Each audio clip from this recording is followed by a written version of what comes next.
Ya, assalamualaikum warahmatullahi wabarakatuh. Di kesempatan kali ini saya akan membagikan tentang mencari judul skripsi, tesis, atau penelitian. Ini yang perlu kita lakukan pertama.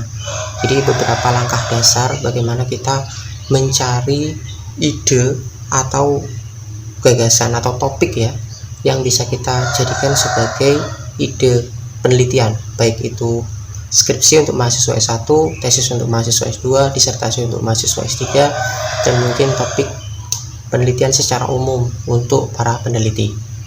Jadi di sini saya merangkum, ini bukan yang saya share di sini, bukan yang satu-satunya ya, maksudnya mungkin bisa jadi ada tambahan nanti. Tetapi di sini paling enggak di sini dasar-dasar yang bisa kita lakukan. Beberapa diantaranya beberapa sumber atau ide dalam melakukan penelitian. Yang pertama adalah ini saya rangkum. Yang pertama adalah dengan melihat artikel ilmiah terbaru, atau kita bisa membaca artikel-artikel penelitian yang terbaru. Bagaimana cara mencari artikel penelitian yang terbaru? Jadi biasanya hasil penelitian itu selalu dipublish ya. Jadi dalam mempublish hasil penelitian, peneliti-peneliti biasanya ada beberapa opsi. Yang pertama, yang paling utama, ini sumber utama adalah di artikel atau di jurnal ya, dalam bentuk artikel pada jurnal ilmiah. Nah, jurnal pun ini ada tingkatan-tingkatannya. Ada jurnal internasional secara skala ya, ada jurnal nasional, ada jurnal internasional.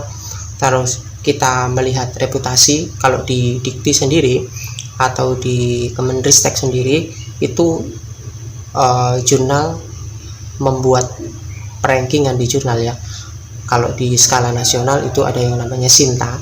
Jadi ada Sinta 1, Sinta 2, Sinta 3, Sinta 4, Sinta 5, Sinta 6. Itu rankingnya. Jadi publikasi hasil penelitian pada jurnal Sinta 1 itu tentu reputasinya sangat baik menurut skala penelitian di Menristek. Kalau Sinta 2 di bawahnya dan seterusnya sampai Sinta 6, ada level-level. Jadi kita nanti bisa mencari artikel-artikel yang terdapat pada jurnal Sinta itu untuk nasional. Nah, untuk level internasional ada yang namanya jurnal bereputasi. Jadi tidak semua jurnal internasional itu bagus, tetapi ada beberapa jurnal internasional yang bereputasi. Mungkin yang sudah tidak diragukan reputasinya dan diakui oleh Menristek adalah yang ini sederhana saja, yaitu yang diindeks oleh Scopus dan yang kedua diindeks oleh Web of Science. Jadi di dua ini kita bisa mencari artikel-artikel yang mungkin kita bisa jadikan rujukan atau sumber inspirasi atau ide kebaruannya seperti apa. Nah, jadi di artikel ini biasanya dalam dua bentuk ya. Yang pertama dalam artikel jurnal tadi, yang kedua diseminarkan dalam seminar ilmiah, baik skala nasional atau internasional. Nah, biasanya ini saya tuliskan dengan melihat artikel terbaru ya, baik berupa jurnal atau proceeding. Jurnal itu artikel yang dipublish pada terbitan berkala ilmiah. Kalau proceeding itu adalah artikel ilmiah yang dipublish berdasarkan seminar atau hasil dari seminar nasional atau internasional itu tadi. Nah, di sini pasti akan muncul beberapa topik penelitian yang update, terutama pada jurnal yang memiliki reputasi. Misalkan kalau reputasi ya berarti di skala nasional kita bisa cari jurnal-jurnal yang terindeks Sinta 1. Nanti websitenya bisa dicari ya, nanti saya coba itu bagaimana caranya. Dengan memanfaatkan e-resourcing ya, yang jelas kita berbasis internet, nggak usah keluar rumah karena sekarang hashtagnya di rumah aja. Dengan memanfaatkan database e-resourcing, bisa search artikel langsung dari jurnalnya atau memanfaatkan database pencarian, misalkan di Google Scholar yang paling sederhana, paling umum lah, DOAJ, ScienceDirect, Link Springer, Scopus itu untuk jurnal nasional dan internasional, atau bisa di Sinta, database pencarian Sinta. Nanti saya coba mencarinya. Misalkan seperti ini. Kalau kita misalkan mencari saya di sini kita ingin mencari dari database Scholar misalkan, berarti kita tinggal buka aja Google Scholar. Tapi kelemahannya kalau kita mencari berdasarkan database pencarian seperti ini, maka kita harus tahu dulu topiknya apa. Sementara itu kita kan nggak tahu topiknya, topik apa yang mau kita cari. Nah, kelemahannya di sini kalau kita mau mencari berdasarkan mesin pencari, baik itu Google Scholar atau baik itu di ScienDirect ya. ScienDirect ini juga bisa, Google Scholar, ScienDirect, bisa juga dari DOAJ juga bisa. Nah, Directory Open Access Journal ini yang ada yang free, ada yang berbayar ya. Kalau yang ScienDirect sama Scopus itu jelas banyak berbayarnya. Kalau yang gratis-gratis kita bisa cari di DOAJ ini. Nah, kalau untuk skala nasional di Indonesia sendiri, nah kita bisa mencari di Sinta, nah, atau Sinta 2 Ristekbrin ya, sinta.ristekbrin.go.id. Ini adalah websitenya. Kita bisa mencari beberapa jurnal bereputasi di sini ya. Tinggal sesuaikan sama bidang saudara. Misalkan di sini ya, saya pendidikan matematika, maka saya cari di bagian di sini ya. Kita sudah buka Sintanya, terus kita bisa cari di bagian source di sini, terus journals. Nah, bisa books juga di jurnal. Nah, di sini ada pemeringkatannya. Sudah lihat di sini ada S1, S2, S3, S4, S5, S6. Misalkan kita mau yang mungkin bereputasi jurnalnya bisa S2 atau S1. Misalkan dia S2 gitu ya. Nah, bisa kita cari di bidang apa, misalkan ya, matematika ya, matematika gitu ya. Maka kita bisa search nanti. Nah, di sini Aljabar Jurnal Pendidikan Matematika. Ini yang saya search yang di S2 ya, atau bereputasi Sinta 2. Jurnal Elemen. Nah, di sini Jurnal Riset Pendidikan Matematika, Peta, Jurnal Tadris, banyak sekali di sini. Jadi jurnal-jurnal yang bereputasi. Jadi nanti di sini maka kita bisa klik misalkan ya di Jurnal Aljabar gitu ya. Nah, di sini akan ada informasi. Nanti kita bisa langsung menuju ke jurnal tersebut. Nah, misalkan di sini ya websitenya, langsung diklik saja. Nanti kita akan menuju ke website dari jurnal tersebut dan kita lihat artikel-artikel terbaru itu tentang apa. Coba ini masih loading. Aljabar Jurnal Pendidikan Matematika. Ini agak lama ya. Coba kita search via Google aja. Ini, wah.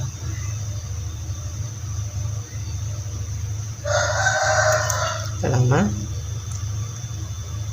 Saya di sini. Nih, saya search Aljabar. Nah, ini muncul di Google langsung. Ini tadi lama. Oh, ini udah muncul ya. Nah, kita lihat volume terbaru, beberapa volume terakhir itu kita bisa nanti mencari ide-ide penelitian seperti itu.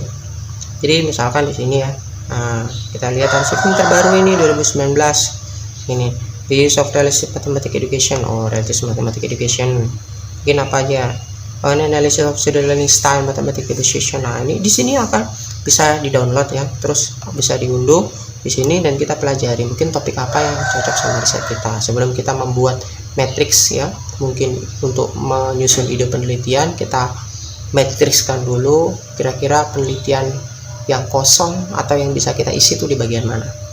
Seperti itu mungkin dari resourcing sumbernya pertama. Jadi pertama bisa jadi Sinta tadi ya, dari Sinta. Nah, untuk internasional jadi bisa dari ini ya, bisa dari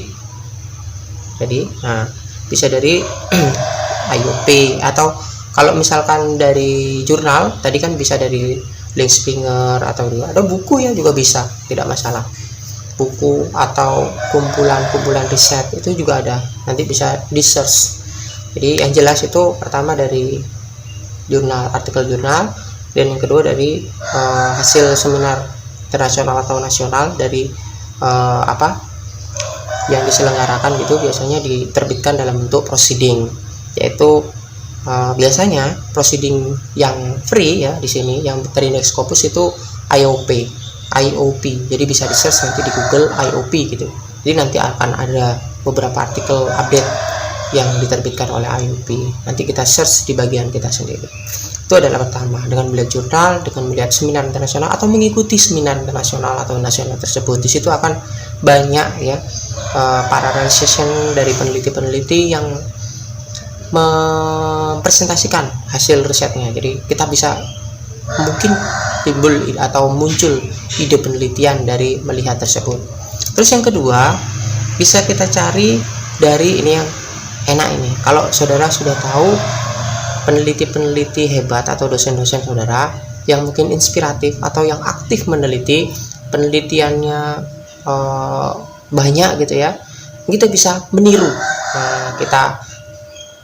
Kita bisa mengikuti jejak beliau gitu kan. Kasarannya seperti itu. Jadi mencari inspirasi judul dari peneliti-peneliti hebat atau dosen favoritmu melalui ID-nya.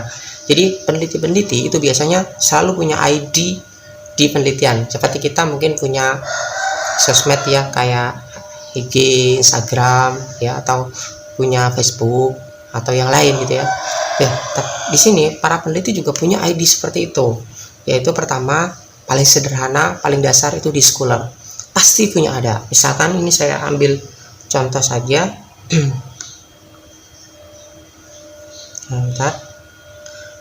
Kita coba misalkan search di sini ya. Nah, kita buka Scholar gitu misalkan. Scholar, nah, paling sederhana. Misalkan kita, saya enggak mencontohkan deh, sebenarnya saya sendiri saja. Nama saya ini misalkan Ahmad Dhani Fakhrudin. Kita search di Scholar. Nah, kita cek nanti penelitiannya apa. Di atas pasti ada biasanya lecturer seperti ini. Nah, nanti akan muncul profil Google Scholar-nya seperti ini. Nah, di sini penelitian-penelitian yang sudah diterbitkan atau dipublish oleh peneliti ini biasanya muncul judul-judulnya. Nanti kita bisa lihat, penelitian yang terbaru mana, penelitian yang mungkin intens dilakukan oleh penelitinya. Jadi kita bisa masuk. Mungkin yang belum diteliti bagian mana. Sini saya bagiannya di itu ya, di pendidikan matematika, dan kebetulan konten yang saya banyak kerjakan di History of Mathematics seperti ini. Jadi kita bisa mengimitasikan, maksudnya mengikuti jejak beliau dengan improvisasi dan lain sebagainya. Itu cara yang kedua yang bisa kita lakukan. Nah, terus setelah itu, jadi selain Scholar ya, bisa juga di Sinta. Oh ya, bagaimana kalau di Sinta? ID Sinta bisa juga di study Sinta. Di sini kita search di author seperti ini. Nah, di author juga ada. Jadi tinggal kita cari namanya saja seperti itu. Nah, atau juga bisa kita cari di Scopus. Jadi pasti ada ID Scopusnya. Nah, di Scopus nanti kita bisa author search, siapa dosen favoritmu, kita cari, kita search, ini penelitian beliau di sini nanti. Oke, itu cara yang kedua. Dari yang pertama tadi dari jurnal atau dari seminar. Yang kedua bisa dari peneliti-peneliti favorit kita atau orang yang inspiratif gitu ya, pasti ada. Jadi kalau kalian kuliah menulisnya pasti ada orang yang inspiratif dalam menulis, jadi kita bisa mengikuti jejak beliau. Terus yang kedua, dengan melihat arah riset nasional atau rencana induk riset nasional dan arah pengembangan riset nasional. Nah, di sini kita harus, biasanya sudah diupload sama Kemenristek ya. Kemenristek kalau dulu namanya Kemenristek Dikti, sekarang Kemenristek BRIN. Itu biasanya sudah mengupload atau mengunggah ya tentang kebijakan itu. Ini saya sudah coba ya. Ada biasanya di sini rencana induk riset nasional namanya. Nah, biasanya di rencana induk riset nasional seperti ini misalkan berlaku 2017 sampai 2045 di sini. Tapi di sini masih general, masih umum. Kita bisa search lagi di mungkin di bagian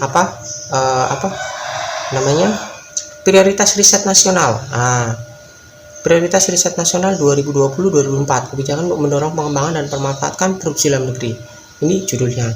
Nah, kita bisa search di sini. Saya coba save dulu.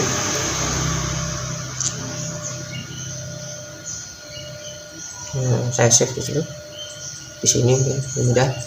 Nah, di sini ada nanti kita bisa search bidang kita di mana, dan fokus pada bidang kita di mana kita bisa masuk di situ.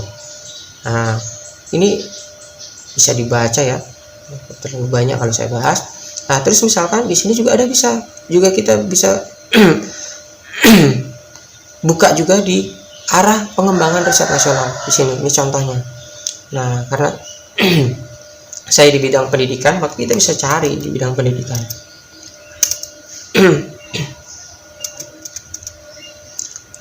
Nah, pendidikan. Nah, kebijakan pendidikan dan penyiapan sumber daya manusia cerdas. Nah, di sini pendidikan kurikulum. Udah di sini mungkin kita bisa cari ya. Nanti bisa dibaca lagi arah pengembangan riset induk nasional. Jadi dari kebijakan riset nasional, baik itu pengembangannya atau mungkin yang diperkecil lagi apa itu namanya, nanti kita bisa cari peluang kita di mana biasanya. Nanti akan ada biasanya. Coba dalam bentuk dokumen apapun yang resmi dari pemerintah, itu mungkin bisa kita jadikan acuan sebagai menyusun judul penelitian. Nah, terus setelah itu kita juga bisa mencari dari ini yang terakhir, mungkin saya share 4 hal saja. Yang terakhir adalah dengan melihat isu-isu terbaru yang sedang muncul atau berkembang. Misalnya karena ini saya di pendidikan matematika, isu yang paling muncul yang mungkin terakhir tahun kemarin muncul adalah skor PISA siswa Indonesia yang memunculkan kebijakan Kemendikbud untuk memasukkan literasi numerasi. Nah, di situ berarti ada peluang riset di situ atau peluang melakukan penelitian yang mungkin bermanfaat pada saat ini. Seperti itu. Jadi ini beberapa rangkuman bagaimana mencari ide penelitian nasional. Penelitian ya dalam meneliti baik itu skripsi, tesis, disertasi atau apapun itu penelitian secara umum. Jadi yang pertama tadi dengan mengikuti update jurnal atau seminar nasional atau internasional. Yang kedua, kita bisa mencari sumber inspirasi dari peneliti-peneliti hebat atau dosen-dosen yang kita favoritkan di situ. Yang ketiga, dengan melihat arah kebijakan riset nasional. Dan yang keempat, dengan melihat isu-isu terbaru yang muncul atau berkembang di dunia bidang kita sendiri, misalkan itu jadi peluang untuk riset. Jadi mungkin demikian itu saja yang perlu kita cari sebelum ini, belum menyusun judulnya ya. Jadi ini yang bisa kita baca-baca dulu, karena dalam melakukan penelitian itu harus baca dulu, harus kita baca dulu baru kita bisa menyusun ide penelitian. Demikian dari saya, semoga bermanfaat. Mari terus berkarya dengan terus menulis dan meneliti. Saya akhiri, terima kasih. Assalamualaikum warahmatullahi wabarakatuh.